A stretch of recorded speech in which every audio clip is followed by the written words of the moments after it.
Hello hello hello, मेरा नाम है आनंद वर्मा। मेडिकल काउंसलिंग सेंटर में आपका स्वागत है। बात करते हैं हमारा जो रीनीट 2026 हुआ है, क्या क्वालिफाइंग परसेंटाइल घटेगा या रिजल्ट आपका दोबारा आएगा? क्योंकि बहुत से मैसेजेस पहले पेरेंट्स के, बच्चों के, गार्जियन के कि सर मेरा इतना नंबर था, इतना आ गया, मेरे OMR में इतने नंबर दिख रहे थे और मेरा रिजल्ट इतना आया। मेरी OMR नहीं आई, कोई बोल रहा है मेरा रिजल्ट नहीं आया। बहुत ज़्यादा प्रॉब्लम्स हुई हैं। सबसे पहले बात कर लेते हैं एक जेन्युइन डाटा जो हमारा, मतलब अगर अगर क्वालिफाइंग परसेंटाइल जैसे आपको पता होगा, ओबीसी, एससी एंड एसटी का 177 एंड 212, जनरल एंड ईडब्ल्यूएस का इतना हाई क्वालिफाइंग परसेंटाइल कैसे पॉसिबल है? कैन यू इमेजिन कैसे हो सकता है? चलो थोड़ी सी डिटेल में बात करते हैं। हिस्ट्री, अगर मैं हिस्ट्री की बात करूं, सबसे टफ पेपर था, किस चीज का था? नीट 2025। मानते हो नहीं मानते हो? हर एक बच्चा रिलेट करेगा, हर एक पेरेंट्स रिलेट करेगा। देन आपकी कट ऑफ वही 520-25 के आसपास रही थी। नीट 2025 की बात बता रहे हैं। हिस्ट्री का सबसे टफ पेपर था नीट की हिस्ट्री का।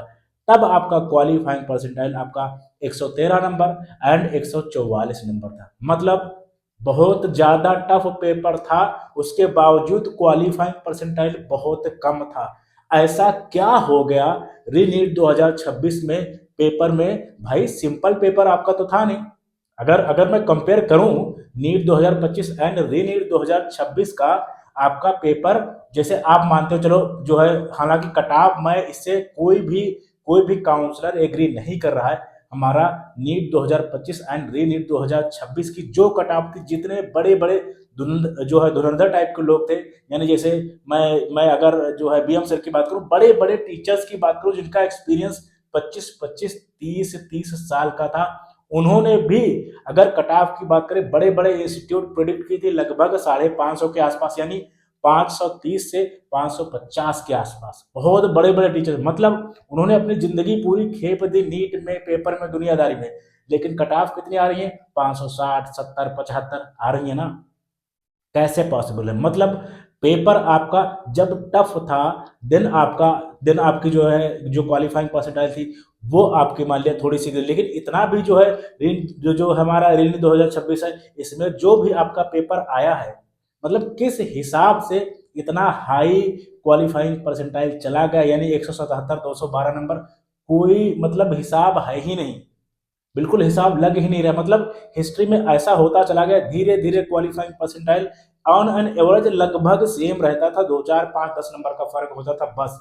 लेकिन इस बार इन लोगों ने कैसे कैलकुलेट किया हुआ है, मतलब किस तरीके से इस हिस्ट्री में इससे भी सिंपल पेपर आया है।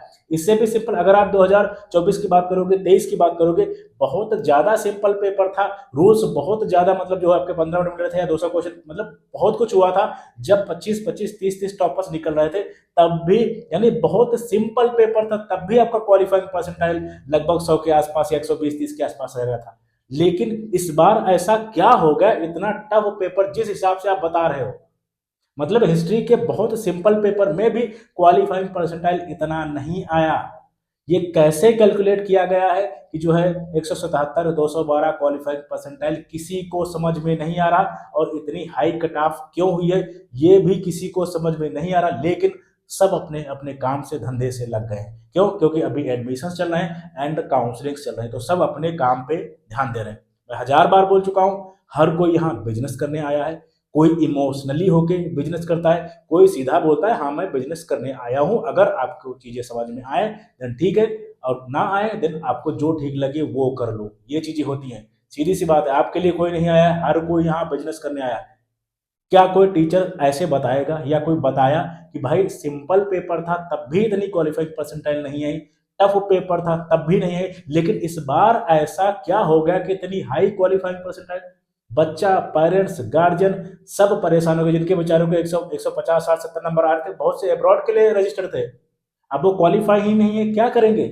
इसका किसी के पास जवाब नहीं। मैं ये चाहता हूं कि एनटीए इस पे एक प्रेस कॉन्फ्रेंस करे। दूसरी बात यह है, अगर नहीं कर सकते देन क्या करें, एक नोटिफिकेशन दे कि ये चीजें, ये फैक्टर्स थे, इस वजह से क्वालिफाइंग परसेंटाइल इतनी ज्यादा हाई रही है। अदरवाइज बहुत ज्यादा प्रॉब्लम्स बच्चों को आने वाली हैं। और इसकी तो कोई लिमिट ही नहीं बची इस बार ना। तो क्वालिफाइंग परसेंटाइल घटनी चाहिए, जो कि बहुत ज़्यादा पॉसिबिलिटीज है अगर तुम लोगों ने जेन्युइन काम किया। जेन्युइन काम का मतलब एनटीए को मेल करो, कॉल करो, एंड अगर आपको लग रहा है ओएमआर एंड रिजल्ट में अंतर है, आपके नंबर घटे हैं, तो 1000 बार कैलकुलेट करने के बाद में एनटीए को मेल करो। ये चीज़ें आप करो, यही टाइम है, क्योंकि मतलब अभी गवर्नमेंट सुन लेगी तुम्हारी बात। ये चीज़ें ध्यान रखना।